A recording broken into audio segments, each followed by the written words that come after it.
Sword of Coming, episode 279. Untuk melihat video selengkapnya, sahabat bisa kunjungi playlist yang telah Sabta Novel sediakan. Yuk mari, kita berimajinasi bersama dan masuk ke alur ceritanya.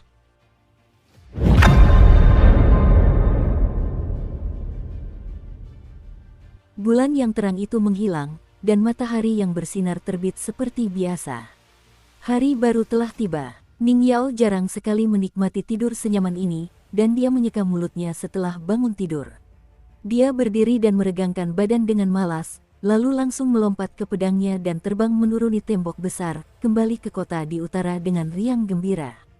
Meskipun Chen Pingan telah melihat banyak immortal terbang melintasi langit dengan gagah berani sebelum Ning Yao di awal cerita, Wei Jin dari kuil angin salju setelahnya, Liu Baqiao, dan banyak immortal lainnya di kapal Kun, dia tetap merasa sosok Ning Yao sangat menyegarkan ketika dia terbang di atas pedangnya, tidak peduli berapa kali dia memandanginya. Tentu saja, dia juga merasa iri padanya. Chen Pingan kembali ke pondok kecil beratap jerami dan sarapan. Setelah itu, ia berjalan di sepanjang tembok pembatas utara dari kiri ke kanan, berlatih meditasi berjalan dan teknik tinju. Ia sudah sangat mahir dalam hal ini, dan ia dapat menyelesaikan latihan ini dengan mata tertutup sepanjang waktu. Sebelum pergi, Ning Yao memberitahunya bahwa dia mungkin tidak punya waktu untuk mengunjunginya di tembok kota hari ini. Karena itu, Chen Pingan membawa beberapa makanan dan berencana untuk berjalan lebih jauh menyusuri tembok kali ini. Mungkin karena dia terlalu dekat dengan ruang kultivasi pendekar pedang tua sebelumnya, hanya ada sedikit kultivator pedang di daerah itu. Saat berlatih di dekat pondok beratap jerami, Chen Pingan hanya bertemu dengan pendekar pedang tua bermarga Qi dan tuan pejabat tersembunyi, gadis kecil yang telah membunuh iblis tingkat 5 menengah terbanyak di tembok besar pedang Qi. Setelah berjalan menyusuri sisi kanan tembok besar sepanjang hari, Chen Pingan bertemu dengan lebih banyak kultivator pedang, tua dan muda, laki-laki dan perempuan. Beberapa di antaranya adalah pemuda yang datang ke tembok besar untuk menyerap niat pedang dan menempa dao pedang mereka, dan individu-individu ini sering berlatih teknik pedang sendiri atau diam-diam memahami dao. Ada juga beberapa kultivator pedang yang berpatroli di tembok besar dalam kelompok. Namun, tanpa terkecuali, tak seorang pun menyapa Chen Pingan ketika mereka melihat bocah muda dengan sarung pedang di punggungnya berlatih teknik tinju. Hanya ada ketidakpedulian di mata mereka. Barulah setelah mengalami hal ini, Chen Pingan akhirnya sedikit memahami kata-kata pendekar pedang tua itu. Di tembok besar ini, sebaiknya jangan menimbulkan masalah bagi orang lain atau diri sendiri. Siang tiba, dan Chen Pingan duduk di atas tembok pembatas sambil memakan daging kering dan makanan penutup yang diberikan Ning Yao kepadanya. Ia mengunyah perlahan, dan ia melihat sekelompok sekitar 20 anak laki-laki dan perempuan berjalan mendekat dari kejauhan. Serangan pedang mereka intens dan teratur, dan gerakan mereka lincah dan energi. Teknik pedang mereka artistik namun sederhana, dan niat pedang mereka cenderung mematikan dan gelap. Ada seorang kultivator pedang parubaya dengan satu lengan yang dengan lincah berjalan di belakang barisan pemuda dan memberi mereka bimbingan. Mereka kemungkinan besar adalah keturunan muda dari klan yang sama yang berlatih dan mengolah tanah bersama. Chen Pingan tidak berani menatap mereka terlalu lama, karena takut dituduh mencoba mencuri teknik pedang rahasia klan lain yang diwariskan oleh leluhur mereka. Pendekar pedang parubaya bertangan satu itu melirik Chen Pingan dan berpikir sejenak. Kemudian ia memberi isyarat dengan tangannya, menyebabkan sekelompok pendekar pedang muda bersorak gembira dan segera menghentikan kultivasi mereka. Mereka berpisah menjadi kelompok-kelompok kecil yang terdiri dari 2 atau 3 orang dan duduk di tembok kota. Sekelompok orang lain yang telah mengikuti para kultivator pedang muda dari kejauhan segera melepaskan tas dari punggung mereka dan membawakan makan siang untuk anak-anak laki-laki dan perempuan muda itu. Mereka sangat hormat, dan semuanya tampak wajar dan dapat dibenarkan. Ning Yao telah memberitahunya bahwa ada hierarki yang sangat ketat di tembok besar Qi Pedang. Orang-orang sangat menekankan garis keturunan klan dan pengabdian yang berjasa. Salah satu contohnya adalah Lord Hidden Official. Hidden Official jelas bukan nama keluarga, melainkan sebuah jabatan resmi yang aneh dengan sejarah kuno yang tidak banyak diketahui orang. Bagaimanapun, gelar Hidden Official bersifat turun-temurun, dan mereka yang menyandang gelar tersebut bertanggung jawab untuk mengawasi tentara, menghukum penjahat, menjatuhkan hukuman, dan sebagainya. Namun, banyak pemimpin klan di masa lalu yang lemah dan tidak kompeten, menjadi tidak lebih dari bayangan panjang yang membentang di utara tembok besar Ki Pedang. Seringkali, para pemimpin klan ini hanya menjadi antek klan-klan besar di kota. Namun, pejabat tersembunyi agung saat ini sangat berbeda. Dia diakui secara publik sebagai orang keempat dalam komando tembok besar Ki Pedang. Selama 13 pertempuran dengan suku iblis, gadis kecil yang mudah marah ini telah berpartisipasi dalam pertempuran pertama dan menyebabkan lawannya, iblis besar yang kuat dengan kekuatan tempur luar biasa, langsung menyerah dan meninggalkan medan perang. Marah karena hasil ini, gadis kecil itu dengan kacau menghancurkan dan memukuli medan perang selama 15 menit. Namun, tembok besar Ki Pedang dan suku iblis tidak melakukan apapun saat mereka menyaksikan dia melampiaskan amarahnya. Kedua belah pihak sudah terbiasa dengan tingkah lakunya. Setelah Ning Yao menceritakan beberapa hal tentang peristiwa 13 pertempuran, Chen Pingan mengingat semua kultivator kuat dari kedua belah pihak. Kultivator naturalis dari klan Lu menonjol di antara yang lain, dengan ajaran naturalis digambarkan sebagai ajaran yang memengaruhi setengah dari hasil pertempuran. Kedua belah pihak baru mengetahui susunan kultivator lawan mereka pada saat-saat terakhir. Namun, pertempuran sunyi namun penuh gejolak lainnya kemungkinan besar telah terjadi sepanjang waktu sebelumnya. Lord Hidden Official telah memulai dengan baik untuk suku manusia.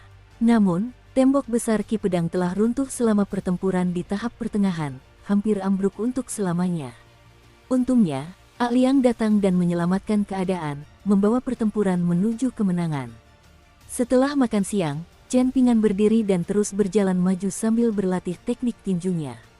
Selama waktu ini, dia melihat lelaki tua bermarga Ki lagi. Namun, ada seorang pria parubaya tampan di samping pendekar pedang tua itu, dan aura pria parubaya itu tersembunyi sementara aura pria tua itu bersinar terang. Secara kasat mata, tampak seolah-olah pria parubaya itu lebih unggul daripada pendekar pedang tua tersebut. Chen Pingan tidak berjalan menghampiri mereka untuk berbicara. Sebaliknya, dia hanya menghentikan meditasi berjalannya sebelum sedikit menundukkan kepala dan menangkupkan tinjunya sebagai salam. Pendekar pedang tua itu tersenyum dan mengangguk sebagai tanda mengerti. Namun, dia juga tidak terlibat dalam obrolan ringan dengan bocah muda dari luar kota itu. Setelah itu, Chen Pingan bertemu dengan dua kultivator pedang muda dan kuat yang sedang minum di atas tembok benteng, serta seorang gadis muda bertangan satu yang berdiri di atas tembok benteng dengan pedang yang sangat besar di tangannya. Dia berdiri di sana tanpa bergerak. Chen Pingan diam-diam melompat turun dari pagar pembatas ketika melihat mereka, mengambil jalan memutar di sepanjang jalan raya. Setelah berjalan cukup jauh, ia melompat kembali ke pagar pembatas dan terus berjalan maju sambil berlatih meditasi berjalan. Saat senja tiba, Chen Pingan melihat beberapa kultivator pedang terbang dari sisi selatan tembok besar. Mereka melayang di atas jalan kereta dan terbang dengan pedang mereka menuju utara. Chen Pingan melirik langit dan makan malam dengan cepat. Kemudian dia berbalik untuk kembali ke gubuk beratap jerami itu. Ketika ia tiba, hari sudah larut malam. Namun, setelah membuka pintu gubuk, yang dilihatnya adalah cahaya bulan yang menyinari gadis kecil itu, tuan pejabat tersembunyi. Gadis itu sedang menikmati makanannya. Chen Pingan berdiri di sana tanpa bergerak, dan gadis kecil dengan kepang kembar itu berbalik dengan pipinya yang penuh makanan. Namun, ia tidak bereaksi seperti pencuri yang tertangkap basah, melainkan membalikkan keadaan dan menatap Chen Pingan dengan ekspresi tidak setuju dan waspada. Seolah-olah ia sedang menginterogasinya dan bertanya mengapa ia berada di rumahnya. Dia bukanlah pencuri yang menyelinap masuk ke rumah seseorang. Melainkan, dia adalah bandit yang mencoba merebut tempatnya. Chen Pingan hanya bisa mundur keluar dari pondok kecil beratap jerami itu dalam diam, menutup pintu perlahan di belakangnya. Dia takut akan dicabik-cabik hingga hancur oleh tuan pejabat tersembunyi yang berkuasa dan eksentrik jika mereka berselisih. Chen Pingan pergi ke tembok pembatas utara di belakang pondok kecil beratap jerami itu, duduk di sana dan minum anggur. Setelah beberapa saat, tiba-tiba ia mendengar seseorang bertepuk tangan di belakangnya. Ia menoleh dan melihat gadis kecil itu menurunkan kedua tangannya sebelum menunjuk ke arah pondok kecil beratap jerami. Kemudian gadis itu berbalik dan pergi. Dia bilang aku boleh kembali untuk membersihkan kekacauan ini. Chen Pingan merasakan sedikit sakit kepala.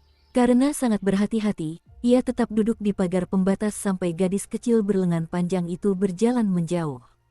Baru kemudian ia kembali ke pondok jerami kecil untuk mengamati keadaan. Hampir tidak ada yang tersisa dari makanan yang dibawa Ning Yao untuknya. Chen Pingan menghela napas dan mulai membersihkan gubuk yang telah benar-benar berantakan akibat ulah gadis kecil itu.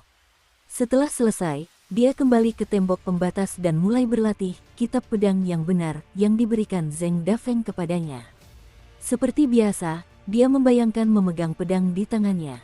Dia tidak memegang pedang sungguhan, dan fokus utamanya adalah berlatih teknik longsoran salju dan teknik penindasan dewa. Ning Yao tidak datang ke tembok kota untuk mengunjungi Chen Pingan hari ini. Maka, Chen Pingan kembali ke pondok kecil beratap jerami itu pada paruh kedua malam, berbaring dan menikmati tidur yang tenang. Keesokan paginya, Chen Pingan melihat tuan pejabat tersembunyi tak lama setelah bangun tidur dan berjalan keluar dari pondok jerami kecil itu.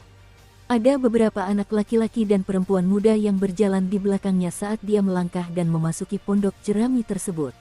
Namun, gadis kecil berambut kepang dua itu segera keluar dengan ekspresi marah. Matanya terbuka lebar saat ia berusaha sekuat tenaga menatap Chen Pingan dengan tatapan tajam dan mengintimidasi.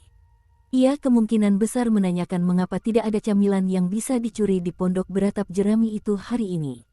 Para pemuda di belakangnya, masing-masing dengan aura yang luar biasa, tampaknya merasakan sedikit rasa senang atas kemalangan orang lain. Schadenfreude. Ekspresi canggung terlihat di wajah Chen Pingan, dan dia tidak punya pilihan selain berpura-pura bodoh. Seandainya bukan karena gelar dan status pejabat tersembunyi, Chen Pingan benar-benar ingin menghampirinya dan mencubit pipinya. Gadis kecil berambut kepang dua itu benar-benar sedikit marah kali ini. Dinding besar ki pedang bergetar hebat di bawah kakinya, setelah itu dia terbang ke udara dengan jubah hitamnya yang longgar, menghilang dalam sekejap. Ning Yao tiba di tembok besar ki pedang pada sore hari. Setelah Chen Pingan menceritakan pengalamannya, Ning Yao tertawa dan berkata bahwa dia tidak perlu khawatir. Begitulah temperamen tuan pejabat tersembunyi. Tak terhitung banyaknya kultivator pedang yang menderita di tangannya, namun sebenarnya sangat mudah untuk menghadapi keanehannya. Ia senang mendengar pujian, dan ia senang menerima hadiah-hadiah yang indah.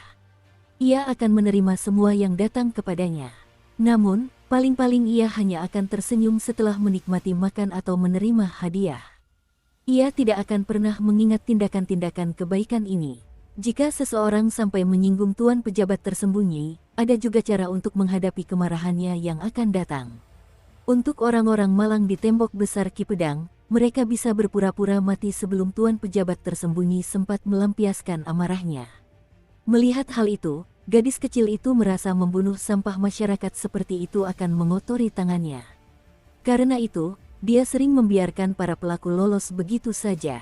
Lagi pula, dia bukan tipe orang yang menyimpan dendam. Atau mungkin dia sama sekali tidak mengingat orang-orang itu.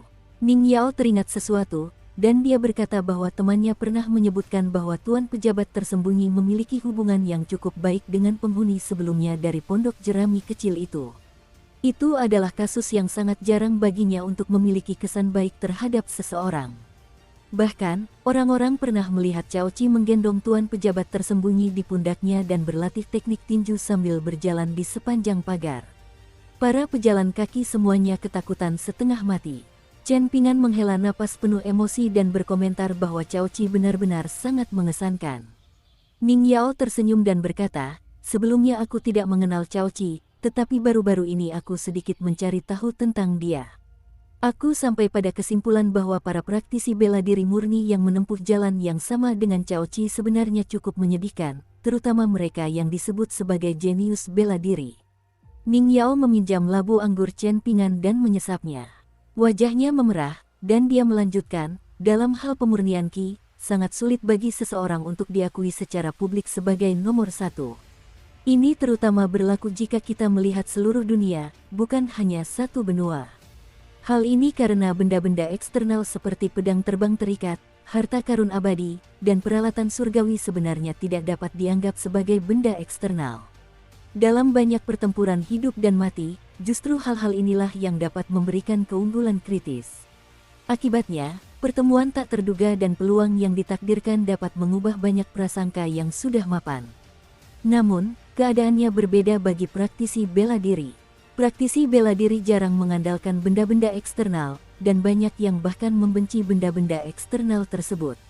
Karena itulah orang-orang berbicara tentang teknik tinju tanpa celah. Kemenangan dan kekalahan seringkali sangat mudah ditebak. Chen Ping'an mengangguk setuju. Dia pernah bertemu Song Changjing di Gang Fas Tanah Liat, dan dia berlatih dengan kakek Cui Chan di bangunan bambu setelahnya. Ada juga Zheng Dafeng yang berjuang menuju surga setelah berhasil menembus ke tingkat berikutnya dengan susah payah. Dukung terus channel YouTube Sabta Novel. Dari para kultivator kuat ini, dia dapat dengan jelas merasakan betapa berbedanya para seniman bela diri dari para immortal dari pegunungan. Aura ambisius dan dominan mereka sebagai Grandmaster sangat terlihat. Ning Yao mengembalikan labu anggur itu kepada Chen Ping'an dan berkata, sebenarnya, itu baru setengah dari kesimpulan saya. Anda mungkin merasa Cao Qi sangat mengesankan, tetapi saya merasa Anda bahkan lebih mengesankan. Senyum bodoh terukir di wajah Chen Ping'an. Gadis yang dicintainya menyebutnya mengesankan, jadi bukankah ini sendiri sudah mengesankan? Ini karena hanya sedikit seniman bela diri di generasi yang sama yang dapat menyaingi Cao Qi. Ini sudah pasti, ungkap Ning Yao dengan nada serius. Tidak ada yang benar-benar pernah merasakan aura tak terkalahkan Cao Qi sebelumnya. Namun, kau tidak hanya bertarung dengannya, tetapi kau bertarung 3 kali berturut-turut. Meskipun kau kalah dalam ketiga pertarungan itu, sungguh suatu prestasi bagimu untuk tetap tak terkalahkan dalam pertarungan kondisi mental. Ning Yao terbatuk dan duduk tegak, menepuk bahu Chen Ping'an dan memuji, ini adalah prestasi yang sangat sulit. Kamu perlu mempertahankan mentalitas ini dan terus berjuang maju. Melihat Ning Yao berbicara dengan begitu serius, Chen Ping'an awalnya menanggapinya dengan cukup serius. Namun, tiba-tiba ia menemukan tatapan nakal di matanya, dan ia menyadari bahwa Ning Yao meniru Cao Qi dan sengaja mempermainkannya. Senyum lebar teruk spread di wajah Chen Ping'an, dan ia bahkan tidak repot-repot minum anggur lagi. Kau sama sekali tidak terdengar seperti dia. Dan kau bisa bertingkah seperti dia kalau mau. Ning Yao memutar matanya dan bertanya. Chen Ping'an menggelengkan kepalanya dan menjawab, aku tidak akan bertindak seperti dia, dan aku juga tidak perlu bertindak seperti dia. Ning Yao mendecakkan lidahnya karena heran. Sulit untuk mengatakan apakah dia melakukannya karena kagum atau geli. Chen Ping'an tertawa dingin sebagai balasan. Namun, seberapa pintar Ning Yao sebenarnya? Dia langsung tahu bahwa Chen Ping'an meniru responsnya di penginapan Bangau. Dia langsung meninju bahu Chen Ping'an dan memarahi, minumlah anggurmu. Benar saja, Chen Ping'an meneguk anggur sebelum berseru, wah, anggur hari ini rasanya enak sekali. Ning Yao melirik labu penguat pedang di tangan Chen Ping'an, dan wajahnya langsung memerah. Dia meninju Chen Ping'an lagi dan mengamuk, laki-laki semuanya tidak berguna. Chen Ping'an memegang labu anggurnya dengan bingung. Ning Yao berdiri dan terbang pergi dengan pedangnya. Sambil melakukannya, dia tidak lupa berbalik dan menatapnya dengan tatapan tajam. Chen Ping'an mengedipkan mata dengan ekspresi polos. Lalu dia menggaruk kepalanya dan terus minum anggur. Dia merenungkan masalah ini, namun dia tidak mengerti mengapa dia dianggap tidak berguna, bagaimanapun dia memikirkannya. Namun, Chen Ping'an dapat merasakan bahwa Ning Yao sebenarnya tidak marah. Dia hanya sedikit malu. Chen Ping'an merasa perasaan yang bersemayam di hatinya cukup menyenangkan. Bahkan, perasaan itu lebih indah daripada anggur berkualitas. Seorang pria tampan parubaya berjalan di atas tembok besar ki pedang yang diterpa angin, dan orang yang tadi berdiri di samping pendekar pedang tua itu secara kebetulan menyaksikan pemandangan tersebut. Ia terkekeh dan berkomentar, jadi, ternyata dia hanyalah seorang anak muda yang bodoh dan tidak peka. Setelah meminum anggur, Chen Ping'an mengikat kembali labu penunjang pedang ke pinggangnya dan berdiri untuk berlatih meditasi berdiri. Cahaya bulan memasuki pelukannya, dan sinarnya menyinari pundaknya. Malam itu adalah malam yang damai. Sinar matahari mengintip di atas cakrawala, dan Chen Ping'an tiba-tiba membuka matanya. Dia menyadari bahwa dia sebenarnya telah berdiri di sana tanpa bergerak dan melakukan meditasi berdiri selama setengah malam. Chen Ping'an merasakan kecemasan yang masih menghantui. Bagaimana jika dia tanpa sengaja jatuh dari tembok pembatas? Tuan pejabat tersembunyi mungkin bisa lolos tanpa cedera, tetapi dia pasti akan hancur lebur di dasar tembok. Chen Pingan meregangkan tubuhnya dan melompat turun dari tembok pembatas. Setelah kembali ke pondok kecil beratap jerami, ia sarapan yang telah disiapkan Ning Yao untuknya tadi malam sebelum melanjutkan latihan meditasi berjalan yang membosankan dan monoton. Ia berjalan dari kiri ke kanan di sepanjang tembok pembatas tembok besar. Dalam perjalanannya, Chen Pingan bertemu dengan seorang pemuda gemuk yang tersenyum lebar dan memancarkan niat membunuh. Seperti biasa, ia melompat dari pagar pembatas dan berbelok sebelum melompat kembali ke pagar pembatas. Ia juga bertemu dengan seorang pemuda tampan yang tampak agak feminin. Setelah itu, tampak seorang anak laki-laki berkulit gelap dengan wajah penuh bekas luka. Terakhir, seorang gadis muda bertangan satu dengan pedang raksasa di punggungnya. Namun, hari ini ada beberapa gadis muda di sampingnya, dan seolah-olah mereka menganggap tembok pembatas yang lebar itu sebagai tempat wisata. Mereka duduk mengelilingi taplak satin yang dipenuhi camilan dan makanan penutup yang lezat. Ketika Chen Pingan melompat turun dari pagar pembatas ke jalan raya lagi, sekelompok gadis muda itu semuanya menoleh untuk melihatnya. Bahkan ketika Chen Pingan berjalan melewati mereka dari kejauhan, mereka tetap menunjuk ke arahnya dan berkomentar. Chen Pingan bisa merasakan kepalanya sedikit mati rasa. Sebenarnya, dia sangat menyadari bahwa semua pemuda ini memang teman-teman yang Ning Yao gambarkan kepadanya.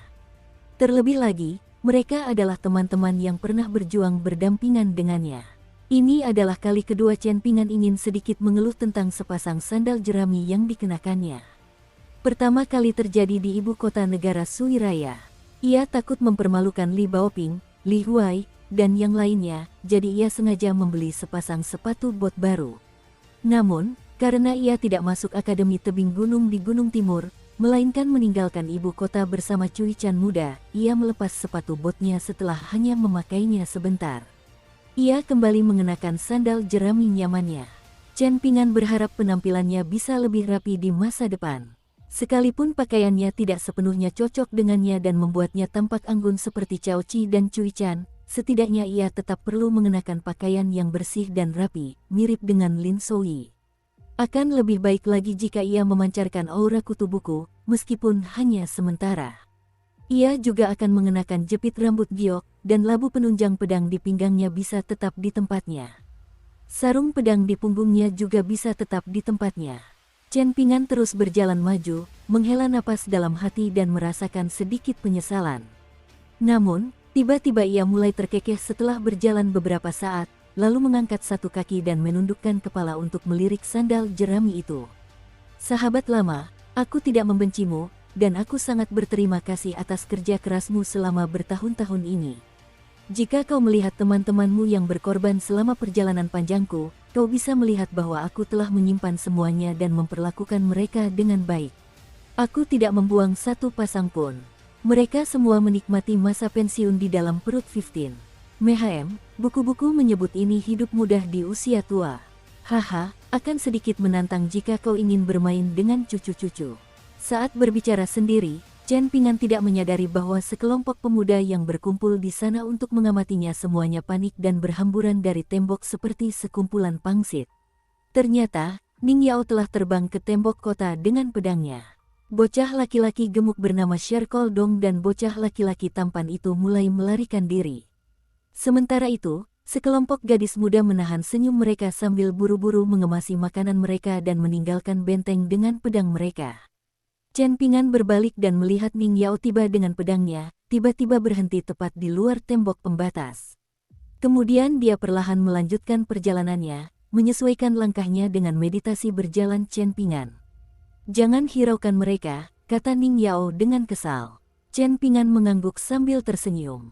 Ning Yao mengendalikan pedangnya dan mengukir lengkungan indah di udara, sambil berkata, aku masih ada urusan yang harus diselesaikan, jadi aku akan mengunjungimu lagi besok.